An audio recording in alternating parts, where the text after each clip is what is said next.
आज हम लोग परसेंटेज चैप्टर से कुछ क्वेश्चंस को सॉल्व करने वाले हैं। आज हम लोग क्वेश्चन नंबर 51 से सॉल्व करेंगे और इससे पहले का जो क्वेश्चन है उसका लिंक आपको डिस्क्रिप्शन में मिल जाएगा। तो चलिए देर ना करते हुए क्वेश्चंस को सॉल्व किया जाए और सारे क्वेश्चंस को हम लोग ट्रिक से सेकंड्स में सॉल्व करेंगे। इसमें दिया गया है क्वेश्चन में, लिपिक की नौकरी के लिए एक प्रतियोगी परीक्षा में 1500 प्रत्याशियों ने भाग लिया। तो टोटल प्रत्याशी कितना है? 1500 है। ठीक है, उसमें से 15% परीक्षा पूरी नहीं कर सके। तो 1500 ने तो भाग लिया, लेकिन 15% परीक्षार्थी जो था वो परीक्षा पूरा नहीं कर पाया। ठीक है, तो इसमें से 15% क्या करना पड़ेगा? हमको निकाल के माइनस कर देना पड़ेगा, क्योंकि 15% ने तो पूरा नहीं किया। तो इसका 15% पहले हम लोग निकालेंगे। ठीक है, साइड में निकालेंगे। तो 1500 का 15% ऐसे निकालते हैं हम लोग। तो 20 से 20 कैंसिल हो जाएगा, 15 इंटू 15 हो जाएगा 225। अब इतना जो निकला 15% वो क्या करेंगे हम लोग? माइनस कर देंगे, क्योंकि 15% ने भाग नहीं लिया, मतलब निकाल नहीं पाया। ठीक है, परीक्षा पूरी नहीं कर पाया, तो इसको माइनस कर देंगे। तो कितना परीक्षा पूरा कर पाया वो पता चल जाएगा। तो 1500 में से 225 घटाएंगे तो हम लोग का हो जाएगा 1275। तो इतना जन ने परीक्षा पूरा कर पाया। अब यहाँ पे बोल रहा है जो परीक्षा पूरी कर सके, ठीक है, उसमें से 80% ने परीक्षा उत्तीर्ण किया। तो कुल कितने प्रत्याशी सफल हुए? तो सफल हुए मतलब क्या? कितना ने पास किया। तो यहाँ पे बोला ही गया है जो परीक्षा पूरी कर सके, तो पूरी इतना ने किया। ठीक है, परीक्षा इतना जन ने पूरा किया, उसमें से 80% ने उत्तीर्ण किया। तो इसका 80% निकाल देंगे, तो इतना का 80%, क्योंकि 80% ने पास किया और वही हमको निकालना है पास का वैल्यू। तो 80% इसका निकाल दीजिए, आपका आंसर आ जाएगा। तो 1275 का 80% जब हम लोग निकालेंगे तो आएगा हम लोग का 1020, और यही हम लोग का आंसर हो जाएगा। क्लियर है? अब आगे क्वेश्चन सॉल्व करेंगे। अब अगला क्वेश्चन देखिए, इसमें दिया गया है एक व्यक्ति अपनी आय का 60% खर्च करता है। ठीक है, यदि उसकी मासिक आय 3000 रुपया है तो उसकी मासिक बचत रुपये में होगी। तो आप खुद सोचिए, खर्च क्या कर रहा है? 60%। तो कोई भी किसी का भी आय जो रहता है, ठीक है, वो अपने आप में 100% रहता है। परसेंट में अगर बात करें तो 100% रहता है। तो 100% में से खर्च कितना कर रहा है? 60%। वो क्या कर रहा है? खर्च कर रहा है। 60% वो अगर खर्च कर रहा है तो बचत कितना कर रहा होगा? तो बचत आप बोलिए कि 40% कर रहा है। क्यों 40% कर रहा है? क्योंकि दोनों मिला के ही ना उसका आय होगा। क्लियर है? अगर 100 रुपया उसका आय है, मान लेते हैं 100% उसका आय है, परसेंट में बात कर रहे हैं, तो 100% आय है उसका, 60% खर्च कर दे रहा है, तो बचेगा 40%। तो वही पूछ रहा है मासिक बचत रुपये में होगी, और यही हम लोग को रुपया में निकालना है। यहाँ पे दिया गया है, देखिए मासिक आय कितना है? 3000, और ये दिया गया हम लोग माने कितना? 100%। तो 100% का वैल्यू हम लोग लिख सकते हैं 3000। क्लियर है? ये 100% है, तो उसका मासिक बचत क्या है? तो बचत कितना है? 40%। तो इसका क्या करेंगे हम लोग? 40% निकाल देंगे डायरेक्टली। तो 3000 ये जो है 100% है, इसका क्या करना है हम लोग को? बचत निकालना है। तो बचत 40%, तो इतना का 40% कर देंगे, वही हम लोग का आंसर हो जाएगा। तो 20 से 20 कैंसिल, इसको मल्टीप्लाई करेंगे तो हम लोग का आएगा 1200, और ये हम लोग का आंसर हो जाएगा। अब आगे क्वेश्चन सॉल्व करेंगे। क्वेश्चन नंबर 53 देखिए, इसमें दिया गया है एक व्यक्ति अपनी आय का 76% खर्च करता है। ठीक है, तो उसकी आय हम मान लेते हैं कि 100 रुपया है। ठीक है, और वो खर्च कर रहा है 76%, वो खर्च कर दे रहा है। तो इसका 76% 76 ही होगा। हम लोग 100 इसीलिए मानते हैं क्योंकि उसका कितना भी परसेंट निकालेंगे तो वही निकल के आ जाता है। क्लियर है? तो 100 उसका आय माने, उसका 76% वो खर्च कर रहा है, तो बचाएगा कितना उसका? ठीक है, तो उसका बचाया कितना? 100 में से अगर 76% खर्च कर रहा है तो खर्च हो गया 76 रुपीज़। तो इससे इसको माइनस कर देंगे तो बचत निकल के आ जाएगा। तो 100 में से अगर 76 घटाएंगे तो हम लोग का आ जाएगा 24। तो 24 रुपया वो क्या कर रहा है? बचा रहा है। क्लियर है? इतना तो कोई किसी को कन्फ्यूजन नहीं। अब देखिए, उसकी आय 20% बढ़ जाती है, तो आय 100 है, तो 100 का क्या हो रहा है? 20% बढ़ेगा। तो इसका 20% निकालेंगे तो हम लोग का 20 ही आएगा। तो 20 बढ़ गया, तो क्या हो गया? उसका आय अब 120 हो गया। तथा वो अपना खर्च 15% बढ़ा देता है। तो खर्च कितना है? 76 है, तो इसका 15% बढ़ाएंगे तो 15 नहीं हो जाएगा, इसका 15%। ठीक है, 100 का 20% 20 ही होगा, 100 का 76% 76 ही होगा, इसीलिए 76 लिखे यहाँ पे इसलिए एक 20 लिखे, निकालना नहीं पड़ा। लेकिन यहाँ पे हो जा रहा है, देखिए वो अपना खर्च को 15% बढ़ा रहा है। खर्च 76 है, तो इसका 15% निकाल के हमको बढ़ाना पड़ेगा। क्लियर है? 76 है का 15% ऐसे साइड में निकालेंगे, और जो भी आएगा इसका वैल्यू मल्टीप्लाई करेंगे, इसको कैलकुलेशन करेंगे हम लोग। क्लियर है? तो हम लोग का आ जाएगा 11.40। ठीक है, तो ये वाला हम लोग का क्या करेंगे? बढ़ाएंगे। बोल रहा है खर्च बढ़ रहा है, तो खर्च इतना है, इतना क्या हो जाएगा? बढ़ जाएगा। तो इतना हम लोग क्या करना पड़ेगा? ऐड करना पड़ेगा। ठीक है, जिस तरीके से इसका हम लोग 20% बढ़ाएं उस तरीके से इसका बढ़ाएं। 76 का इसे लिख के निकालें, इसका लिख के निकालना पड़ा और इसका हम लोग का डायरेक्टली निकल के आ गया। ठीक है, 100 का हम लोग का डायरेक्टली निकल के आ जाता है। इसको ऐड करेंगे तो हम लोग का हो जाएगा 87.40। अब 120 रुपया में से इतना रुपया अगर खर्च कर रहा है तो बचाएगा कितना, तो इससे इसको माइनस कर देंगे। जैसे 100 रुपया में से अगर इतना खर्च कर रहा है तो बचाएगा कितना, कैसे पता किए, इस इसको माइनस कर दिए तो ये वाला बचत निकल के आ गया। उसी तरीके से इस इसको माइनस करेंगे तो बचत निकल के आ जाएगा। इस इसको माइनस करेंगे 120 से ये वाला, तो हम लोग का हो जाएगा 32.60। अब बोल रहा है उसकी बचत कितने प्रतिशत लगभग बढ़ जाती है, तो बचत तो बढ़ा है। ठीक है, पहले 24 रुपया बचाता था, अब हो रहा है 32 रुपया 60 पैसा बचा रहा है, तो कितना बढ़ा, तो इसे इसको माइनस कर दीजिए। इससे इसको माइनस करेंगे हम लोग तो हम लोग का हो जाएगा 8.6। क्लियर है, इससे इसको माइनस करेंगे तो हम लोग का हो जाएगा 8.6। तो 8.6 बढ़ रहा है, तो 8.6 जो बढ़ रहा है, ठीक है, कितना में से बढ़ रहा है, ये हमको परसेंट में निकालना है। 8.6 जो बढ़ा कितना में से बढ़ा, 24 में से बढ़ा। पहले 24 था, उससे इतना बढ़ा। क्लियर, तो 24 में से ये बढ़ा, तो 24 को हम लोग क्या करेंगे, नीचे में लिखेंगे। क्लियर है, जिससे बढ़ता है वही वाला हम लोग नीचे में लिखते हैं। और ये बन गया भिन्न। अब भिन्न को परसेंट में कन्वर्ट करने के लिए 100 से मल्टीप्लाई किया जाता है, तो इसको 100 से मल्टीप्लाई कर देंगे तो हम लोग का आंसर आ जाएगा। अब ये छोटा सा कैलकुलेशन है, इस कैलकुलेशन को करेंगे तो हम लोग का आंसर आ जाएगा। तो इस कैलकुलेशन को करेंगे तो हम लोग का आ जाएगा 35.83। ठीक है, अप्रॉक्स में, लगभग में पूछा गया है, तो आंसर में हम लोग का 35% दिया गया है ऑप्शन में, तो हम लोग का आंसर हो जाएगा 35%। क्लियर, क्योंकि करीबी वाला देखते हैं, तो देखिए करीबी में तो यही वाला है 35 वाला, ये तो 33 पॉइंट कुछ है। ठीक, तो ये वाला 35 है और यहाँ पे 35.83 हम लोग का आया, तो आंसर क्या हो जाएगा 35। अब आगे क्वेश्चन सॉल्व करेंगे।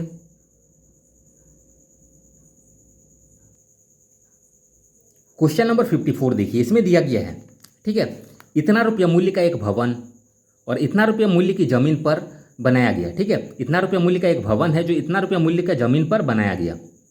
कितने समय के बाद दोनों का मूल्य समान होगा, कितने समय के बाद बोल रहा है दोनों का मूल्य इक्वल हो जाएगा।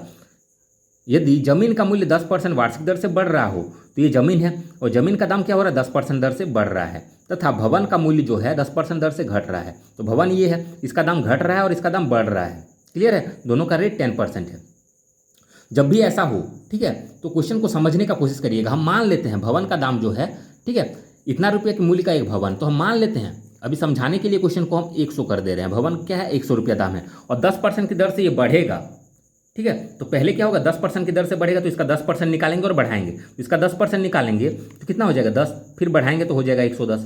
क्लियर, फिर बोलेंगे कि और अगले साल क्या होगा, और एक बार 10% बढ़ेगा। हर साल ना 10% बढ़ रहा है, ये पहला साल बढ़ा, फिर दूसरा साल 10% बढ़ेगा। अब सोचिए 10% कहाँ से बढ़ेगा, यहाँ से बढ़ेगा, तो इसका 10% 11 हो जाएगा। कहने का मतलब समझ में आ रहा है, बढ़ रहा है उसका 10% बढ़ा रहे हैं। क्लियर है, तो ऐसे चीज़ों में कंपाउंडिंग लग जाता है। कंपाउंडिंग मतलब समझ में आ रहा है, इसका 10% बढ़ाएं फिर इसका 10% बढ़ाएं, इस तरीके से हो रहा है। तो क्वेश्चन को हम लोग कुछ इसी तरीके से सॉल्व करना पड़ेगा। तो कंपाउंडिंग लग रहा है तो कंपाउंडिंग का फॉर्मूला हम लोग यूज़ करेंगे। क्लियर है, तो देखिए इतना रुपया था तो इतना रुपया को हम लोग लिख देंगे 133100, इतना रुपया है। और ये क्या है, एक भवन है, तो भवन पे क्या हो रहा था, देखिए 10 भवन का 10% दर से घट रहा है, तो 10% दर से घटेगा तो कितना हो जाएगा 90/100, क्योंकि 100 में से 10 घट गया। ठीक है, 10% घट गया, इसका मतलब कि 100 में से 10 घट गया तो 90/100 ऐसे हम लोग लिख सकते हैं। और टाइम हम लोग का नहीं दिया गया है, तो टाइम हम लोग कुछ भी मान लेंगे। क्लियर, और यहाँ पे हो जा रहा है इतना रुपया का जमीन कितना है 72,900 रुपया, और इसमें क्या हो रहा है 10% की दर से बढ़ रहा है। जमीन क्या हो रहा है 10% दर से बढ़ रहा है, ये जमीन है और जमीन का दाम बढ़ रहा है। 10% बढ़ेगा तो 100 में 10% बढ़ेगा तो क्या हो जाएगा 110 हो जाएगा, तो 110/100। और ये भी टाइम हम लोग को पता नहीं है, कितने समय के बाद दोनों समान हो जाएगा। यहाँ बोला गया है दोनों क्या हो जाएगा, इक्वल हो जाएगा। और ये कंपाउंडिंग इंटरेस्ट का एक फॉर्मूला है, A=P 1+R/100 power n। n क्या है, टाइम, n लिखिए या t लिखिए। क्लियर है, और प्लस हम लोग करेंगे जब बढ़ेगा तब, और माइनस करेंगे जब घटेगा तब। क्लियर है, उसमें कोई कन्फ्यूज़न नहीं है। तो इसी को करके हम लोग ये वाला किए हैं। ठीक है, जैसे देखिए 10% बढ़ा था तो 1+R/100 करेंगे, जैसे ये वाला लिखे हैं तो ये वाला P यहाँ पे आ गया। ठीक है, फिर 1+R/100, लेकिन यहाँ पे 10% घटा है तो 1-R/100 हो गया यहाँ पे, और इधर बढ़ा है तो 1+R/100 हो जाएगा। तो उसी को हम साइड में करके दिखा दे रहे हैं। R के जगह पर हम लोग लिखेंगे 10, क्योंकि दर हम लोग इतना लिखेंगे, एक बार प्लस करके देखेंगे और एक बार माइनस, प्लस वाला यहाँ पे लिखे और माइनस वाला यहाँ पे, तो दोनों हम करके दिखा देते हैं। और ये वाला हम लोग शॉर्ट में किए। ठीक है, 10% बढ़ेगा तो डायरेक्ट 100 में से 10 बढ़ा देंगे तो 110, और 10% घटेगा तो 100 में से 10 घटा देंगे तो 90, डायरेक्टली हो जाएगा। और वही वाला वैल्यू यहाँ पे भी आएगा, सॉल्व करके देख लीजिए। तो 100 इंटू 10, ये सॉरी इसको सॉल्यूशन करेंगे तो इसको मल्टीप्लाई करेंगे, और प्लस है तो इतना प्लस करते हैं। तो 100 इंटू 1, 100 प्लस 10 कितना हो जाएगा, 110/100 हो रहा है ना। फिर इसको अगर सॉल्व करेंगे तो वही होगा 100 इंटू 1 कितना 100 हो जाएगा, माइनस में 10 है तो 100 में से 10 गया 90/100। क्लियर, तो आ रहा उतना ही, तो इतना कैलकुलेशन हम लोग क्यों करेंगे, ये समझने के लिए था सिर्फ, और एक ट्रिक में करेंगे तो ऐसे कर देना है। क्लियर है, अब इसको सॉल्व करेंगे तो हम लोग का आंसर आ जाएगा। तो सॉल्व कर लेते हैं। तो अब देखिए ये जो वैल्यू है ये वाला और ये वाला एक ही साथ हम लोग लिख देते हैं। ये मल्टीप्लाई में है तो इधर आएगा तो डिवाइड में चला आएगा, 72900। अब इस वाला को यहीं पर रहने देते हैं, 110 इधर 100 है, और ये इधर जाएगा तो पलट जाएगा, नीचे वाला ऊपर चल जाएगा और ऊपर वाला नीचे आ जाएगा। अब दोनों में पावर में टी है तो होल पावर टी कर देंगे हम लोग। अब 100 कट जाएगा, 0 कट जाएगा। अब देखिए यहाँ पे भी 0 कट जाएगा। अब ध्यान से देखेंगे तो ये 11 का क्या है, क्यूब है, और ये भी 9 का क्यूब है, और यहाँ पे क्या है 11/9 और पावर में टी है। अब देखिए दोनों में पावर में एक ही जैसा है तो हम लोग लिख सकते हैं 11/9 का पावर 3, ठीक है, और 11/9 का पावर टी। अब ये कट जाएगा तो t = 3, तो टाइम ही ना हम लोग को फाइंड करना था, तो टाइम हम लोग का निकल के आ गया। क्लियर, अब ये क्वेश्चन उसी को समझ में आएगा जो कंपाउंडिंग थोड़ा सा आता होगा, जिसको कंपाउंड इंटरेस्ट चैप्टर थोड़ा सा क्लियर होगा। ठीक है, तो मैंने स्पीडी मैथ बुक का कंपाउंडिंग इंटरेस्ट का चैप्टर को क्लियर कराया है, तो उस चैप्टर को क्लियर करिए जाके पहले, उसके बाद ये देखिएगा तो और अच्छा से आप लोगों को समझ में आएगा। क्लियर है ना। तो कंपाउंड इंटरेस्ट का ये फॉर्मूला होता है, और आप लोगों का आंसर आ गया, टाइम 3 वर्ष। अब आगे क्वेश्चन सॉल्व करेंगे। क्वेश्चन नंबर 55 देखिए, बहुत ही सिंपल सा क्वेश्चन है। इसमें दिया गया है चीनी का दाम 10% गिर गया। ठीक है, पहले बढ़ी हुई कीमत पर 18 क्विंटल चीनी खरीदे जा सकने वाली उसी धनराशि से अब कितनी क्विंटल चीनी खरीदी जा सकती है। अब देखिए 18 क्विंटल चीनी खरीद रहा था, तो जो धनराशि था उससे अब कितना पैसा मतलब कितना चीनी खरीदेंगे, तो जाहिर सी बात है चीनी का दाम घट गया तो उस पैसा से अब क्या होगा, ज़्यादा चीनी खरीद पाएंगे हम लोग, यही हो रहा है। तो 10% गिर गया, मतलब कितना हो गया, 90% हो गया। तो 90% में ही अब हम लोग को 18 क्विंटल मिल जा रहा है। इसका मतलब यही ना हुआ 10% गिर गया तो बढ़ी हुई कीमत पर 18 क्विंटल चीनी खरीदी जा सकने वाली धनराशि से अब कितने क्विंटल खरीदी जा सकती है। तो 10% गिर गया तो 90% हो गया। अब 90% में ही 18 क्विंटल चीनी मिल जा रहा है, तो 100% हम लोग को चाहिए कितनी खरीदी जा सकती है। तो जाहिर सी बात है दाम बढ़ेगा। क्लियर, सॉरी दाम नहीं बढ़ेगा, क्वांटिटी उसका क्या हो जाएगा, बढ़ जाएगा। उसी धनराशि में अब थोड़ा सा ज़्यादा मिलेगा ना, 10% घट गया चीज़, दाम घट गया 10%, तो 10% जो दाम घटा उसी में से हम लोग का सामान थोड़ा सा ज़्यादा मिलेगा। तो 10% घट गया तो 90% का वैल्यू ये है, तो 100% का वैल्यू हम लोग निकाल लेंगे, वही हम लोग का आंसर हो जाएगा। तो 18 और ये नीचे आ जाएगा और ये वाला मल्टीप्लाई में चल जाएगा। अब इसको कैलकुलेशन करेंगे तो हम लोग का आंसर आ जाएगा।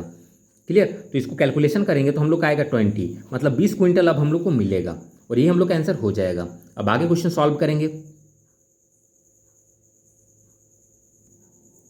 क्वेश्चन नंबर 56 देखिए, इसमें दिया गया है दिव्यांशु की आय 25% बढ़ी। तो दिव्यांशु नाम है, ठीक है, इसमें कन्फ्यूजन नहीं करना। दिव्यांशु की आय जो है 25% बढ़ी और प्रकाश की आय से 1.5 गुना है। तो दिव्यांशु की आय बढ़ रहा है 25% और बोल रहा है प्रकाश की आय जितना भी है उससे 1.5 गुना है ये।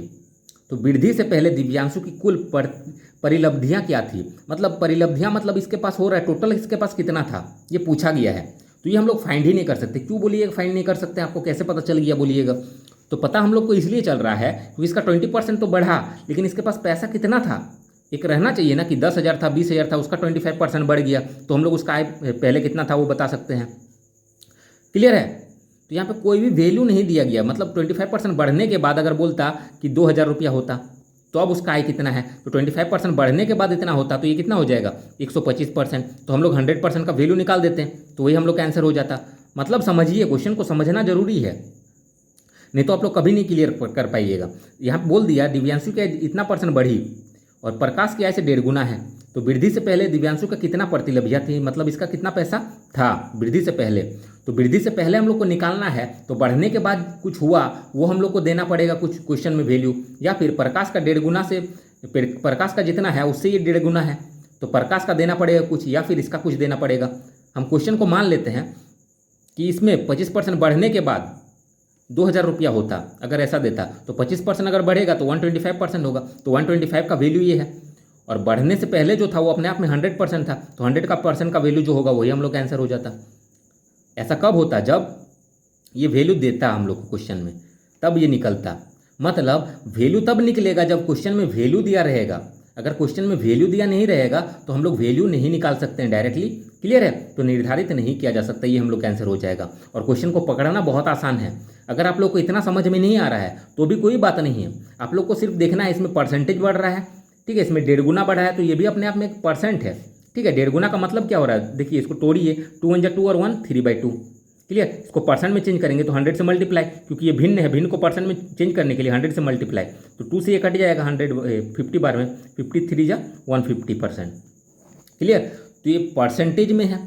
तो जब भी क्वेश्चन में या तो फ्रैक्शन के रूप में हो या फिर परसेंटेज के रूप में हो, ठीक है, और आंसर मांगा जाए आप लोग को वैल्यू में, नंबर्स में, मतलब इस टाइप में, तब क्या होगा? निर्धारित नहीं किया जा सकता। इसको माइंड में रख लेना है। क्लियर है? अब आगे क्वेश्चन हम लोग सॉल्व करेंगे, तो इस क्वेश्चन के लिए सी ऑप्शन आंसर हो जाएगा।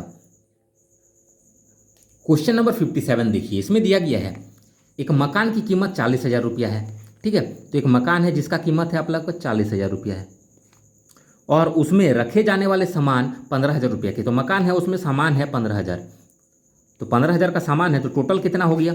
तो टोटल हो गया 55,000 रुपया, ठीक है। मकान प्लस सामान मिला के 55,000 हो गया।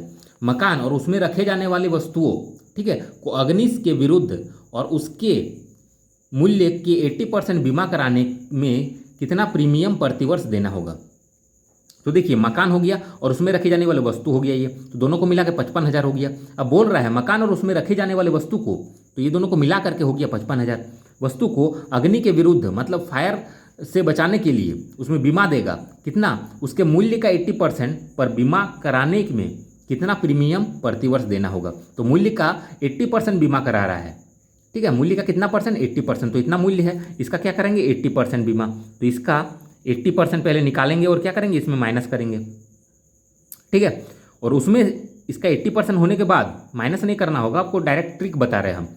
80% जिसका जो भी वैल्यू होगा, क्लियर है, उसमें क्या करेंगे? उसका 80% का बीमा कराएंगे, और बीमा का प्रीमियम है 7.5%, ठीक है। प्रीमियम कितना है? 7.5%। तो इसका 80% निकाल के जो भी वैल्यू होगा, माइनस नहीं करना पड़ेगा, इसका 80% वैल्यू जो भी होगा उसका हम लोग क्या करेंगे? फिर से 7.5% निकालेंगे। तो इसका 80% इसको कैलकुलेशन करेंगे, जो भी वैल्यू होगा उसका हम लोग क्या करेंगे? 7.5%। तो वैल्यू हम लोग को निकालने का जरूरत नहीं है, क्योंकि जितना भी आएगा उसका ना 7.5% निकालेंगे। तो इसको कैलकुलेशन करके जो हम लोग का वैल्यू आएगा उसको 7.5% करेंगे, या फिर इसको हम लोग डायरेक्टली भी कर सकते हैं कि इसका 7.5%, ऐसे भी हम लोग कर सकते हैं। क्लियर है? तो सिंपल सा एकदम क्वेश्चन है, समझना पड़ेगा थोड़ा आप लोगों को बस। तो इसको सॉल्व कर देंगे हम लोग का आंसर आ जाएगा। तो इसको जब सॉल्व करेंगे हम लोग, छोटा सा कैलकुलेशन है, इसको सब सॉल्व करेंगे तो हम लोग का आ जाएगा 3300, और ये हम लोग का आंसर हो जाएगा। समझना था आप लोगों को, खाली इतना का मकान है और इसमें इतना का सामान है। अब बीमा लगा रहा है बीमा में, ठीक है। तो बीमा में कितना लगा रहा है? तो 80% लगा रहा है। 80% उसका मकान का जितना भी दाम है, ठीक है, मकान और इसका मिला के जितना भी दाम है उसका 80% पर लगा रहा है। तो 80% कितना हो जाएगा? ये वाला इसको सॉल्व करेंगे, इतना का 80%, तो इसका जो भी वैल्यू होगा उसका 7.5% का दर से बीमा देगा, प्रीमियम देगा। तो इसका 7.5% निकालेंगे फिर। तो इसको अलग अलग करने से बेटर है, इसका हम लोग डायरेक्टली यहाँ पे लिखें और इसी को मल्टीप्लाई करके कर दिए, तो डायरेक्टली हम लोग का इतना निकल के आ गया। अब आगे क्वेश्चन सॉल्व करेंगे। क्वेश्चन नंबर 58 देखिए, इसमें दिया गया है संयोग को जेब खर्च हेतु कुछ राशि मिलती है, वह उसका 20% पुस्तकें क्रय करने में और शेष का 25% स्टेशनरी पर व्यय करता है, ठीक है। तो संयोग को कुछ पैसा मिला, तो हम मान लेते हैं उसको एक्स धनराशि मिला, क्लियर। और उसका 20% वो क्या कर रहा है? पुस्तक क्रय करने में, और शेष का 25% स्टेशनरी पर व्यय करता है। जब भी इस टाइप का आएगा तो इसमें कंपाउंडिंग लगेगा। कैसे समझिए कंपाउंडिंग? कुछ पैसा खर्च कर रहा है, उसका कुछ परसेंट खर्च किया, उसका शेष का 25% खर्च किया, फिर शेष का करेगा 10%। जब भी शेष लगा हुआ रहे और परसेंट में रहे तो आप लोग को क्या करना है? कंपाउंडिंग में लगाना है, क्लियर है। तो एक्स रुपया हम मान लिए, उसका 20% खर्च कर रहा है पुस्तक पर, तो 20% अगर खर्च कर रहा है तो कितना बचेगा? कितना? 80% बचेगा, तो 80/100, क्लियर है। उसके बाद शेष का 25% स्टेशनरी पर कर रहा है, लेकिन शेष वाला जब भी बोलेगा तभी लगेगा, क्लियर है, बाकी में नहीं लगेगा। मतलब अगर बोलता कि 20% पुस्तक खरीदने में, 25% स्टेशनरी में और 10% गरीबों को देने में, तो डायरेक्टली हम लोग ऐड कर देते हैं, क्लियर है। तो डायरेक्टली हम लोग ऐड कर देते हैं, क्योंकि गिन लेते हैं उसमें, लेकिन शेष का अगर बोलेगा तो हम लोग को इस तरीके से करना है। देखिए उसको मान लेते हम एक्स मिल रहा था, उसमें से 20% पुस्तक खरीदने में खर्च कर दिया, तो 20% अगर खर्च करेगा तो बचेगा 80%। तो 80% का मतलब क्या, 80/100। क्लियर है। देखिए 80% का मतलब क्या, परसेंट को हटाएंगे तो नीचे में डिवाइड में 100 हो जाएगा।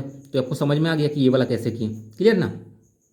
तो उसी को हम लोग यहाँ पे किए। अब बोल रहा है शेष का 25% स्टेशनरी पर व्यय करता है। व्यय मतलब खर्च कर रहा है, तो 25% और खर्च कर रहा है तो बचेगा कितना, 75% बचेगा।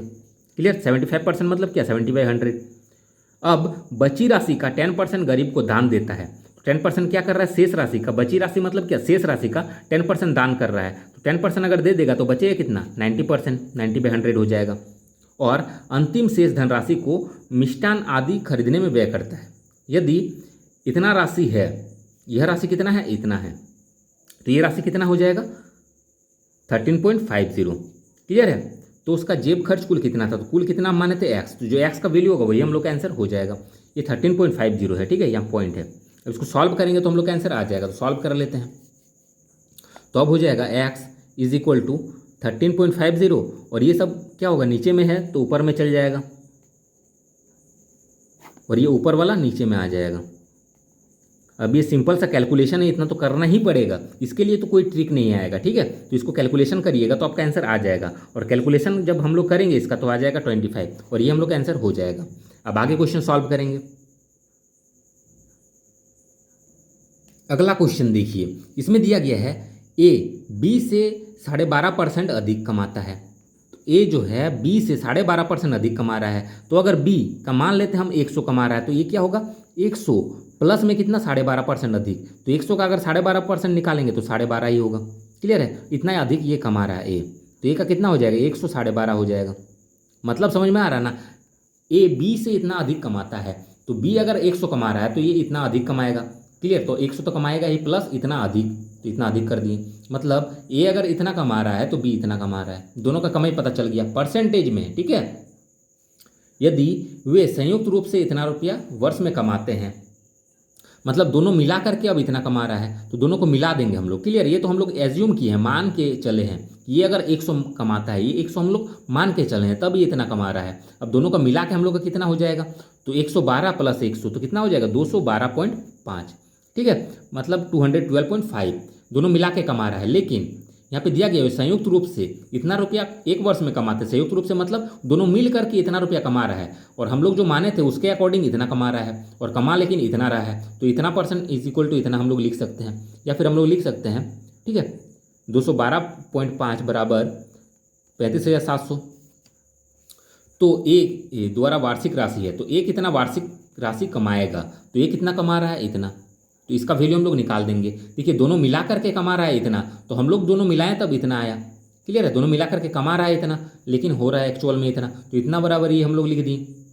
तो ए द्वारा वार्षिक राशि, तो ए कितना है, तो 112.5 है, तो उसका जो वैल्यू होगा वही हम लोग का आंसर हो जाएगा। तो वही हम लोग निकाल देते हैं। ठीक है, 212.5 इज इक्वल टू इतना हो जाएगा। तो ए का वैल्यू हम लोग को पूछा गया है, तो ए का है 112.5। इसको सॉल्व करेंगे, जो भी वैल्यू आएगा वही हम लोग का आंसर हो जाएगा। तो क्या हो गया, 35,700 डिवाइड में ये हो जाएगा 212.5, और ये मल्टीप्लाई में चल जाएगा 112.5। अब इसको कैलकुलेशन करेंगे तो हम लोग का आंसर आ जाएगा। तो इसको कैलकुलेशन करेंगे तो हम लोग का आ जाएगा 18,900, और ये हम लोग का आंसर हो जाएगा। अब आगे क्वेश्चन सॉल्व करेंगे। अगला क्वेश्चन देखिए, इसमें दिया गया दो संख्याओं का योगफल 4000 है। ठीक है, तो दो संख्याओं का योगफल हम मान लेते हैं, पहला संख्या एक्स, दूसरा संख्या वाई, दोनों को योगफल कितना है, 4000 रुपया है। एक संख्या का 10%, तो संख्या एक हम क्या माने हैं, एक्स माने हैं, और दूसरा संख्या को वाई माने हैं। तो एक संख्या का 10%, तो एक संख्या का 10%, ठीक है, 1% लिखा गया यहाँ पे, देखिए 10% लिखिए। एक संख्या का 10% दूसरी संख्या के इतना परसेंट के बराबर है, तो दूसरी संख्या को हम लोग वाई माने हैं, तो दूसरी संख्या के कितना, इतना परसेंट के बराबर है। क्लियर है। तो संख्याओं का अंतरफल है, तो अंतरफल हम लोग को निकालना है।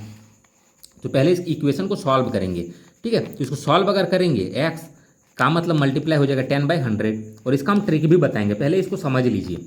इज इक्वल टू वाई का, इसको सॉल्व करेंगे, 6 3 18 और 2 20/3 हो जाएगा। परसेंट है, तो परसेंट के लिए हम लोग नीचे में 100 में मल्टीप्लाई, जैसे यहाँ परसेंट को हटाएं नीचे में 100, तो इसी तरीके से इस परसेंट को हटाएंगे तो नीचे में 100 होगा। अब देखिए ये 100 से ये 100 कट जाएगा, डायरेक्टली हम लोग कर सकते थोड़ा सा। नीचे में अगर एक ही जैसा वैल्यू हो इक्वल टू के इस पार उस पार तो कट जाएगा। क्लियर? तो यहाँ पे क्या हो गया 10x और यहाँ पे हो गया हम लोग का 20y/3। अब इसको सॉल्व करेंगे तो 3 से ये मल्टीप्लाई, तो 30x is equal to 20y ये होगा। अब हम लोग को निकालना है x और ये y इधर आएगा तो x/y। ठीक है, इधर हो गया 20 और इधर हो गया 30। ये 20 है इधर आया, ये तो नीचे में चल जाएगा, और y इधर आएगा तो नीचे में चल जाएगा। अब x/y का मतलब क्या है, x इज टू y। अब 20/30 का मतलब क्या है, 20 इज टू 30। यहाँ पे हम लोग 0 0 काट सकते थे, यहाँ पे भी काट सकते हैं, यहाँ पे भी काट सकते हैं, कोई दिक्कत वाला बात नहीं है। तो 2:3 का रेशियो में हम लोग बांटेंगे। अब यही रेशियो हम लोग फास्ट भी निकाल सकते थे, वो हम क्वेश्चन का लास्ट में समझाएंगे, पहले क्वेश्चन को सॉल्व कर लीजिए। इतना हुआ।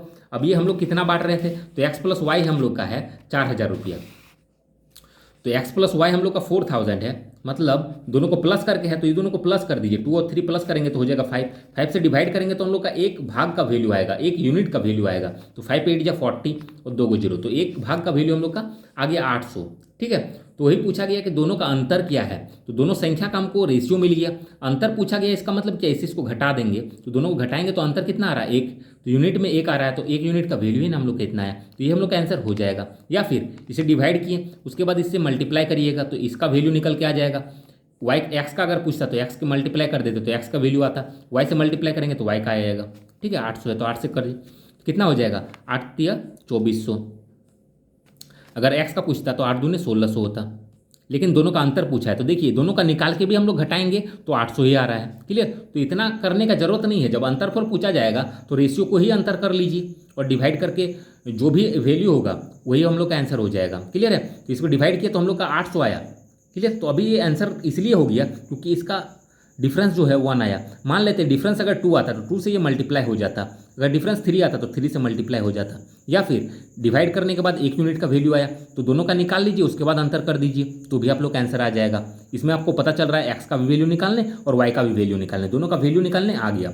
अब देखते हैं हम लोग ये जो कैलकुलेशन किए इस कैलकुलेशन को कैसे हम लोग सॉर्ट कर सकते हैं। क्लियर है? तो देखिए उस कैलकुलेशन को हम लोग कैसे सॉर्ट कर सकते हैं। यहाँ पे दिया गया है दोनों का योगफल जो है, दो संख्याओं का योगफल 4000 है, एक संख्या का 10% और दूसरी संख्या का इतना %। ठीक है, तो इसको कर लिए कितना हो जाएगा 6 3 18 और 20/3 डायरेक्टली लिख देते हैं 20/3%। अब ये दोनों बोल रहा है बराबर है, तो जब भी बराबर हो तो ये दोनों क्रॉस कर देंगे तो हम लोग का रेशियो बन जाता है। ठीक है, तो ये हो जाएगा 20/3 और रेशियो में ये इधर आ जाएगा 10, ये इधर और ये इधर। क्रॉस करने का मतलब क्या, ये इधर आ गया और ये इधर आ गया, ये डायरेक्टली रेशियो बन गया।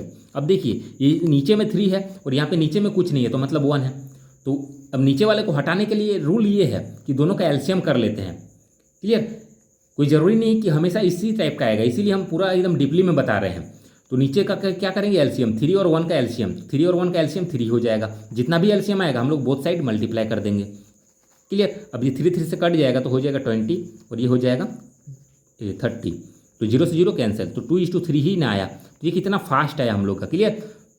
और उसमें हम लोग का थोड़ा सा लेट आया था, ये मतलब जनरल प्रोसेस में। तो दोनों तरीका को आप लोग माइंड में जरूर रखिएगा, ये तरीका आप लोग का बहुत जगह यूज़ होगा। क्लियर है? तो दोनों तरीका को माइंड में रखिएगा तो क्वेश्चंस आप लोग का काफ़ी फास्ट बनेगा। तो आज का वीडियो हम यहीं तक रहने देते हैं, मिलते हैं नेक्स्ट वीडियो में, नेक्स्ट क्लास में। जिसको भी ये वीडियो अच्छा लगा है वीडियो को अपने फ्रेंड्स तक शेयर जरूर किया करिए ताकि आपका फ्रेंड भी कुछ सीख सके। ठीक है? तो मिलते हैं नेक्स्ट वीडियो में। Thanks for watching.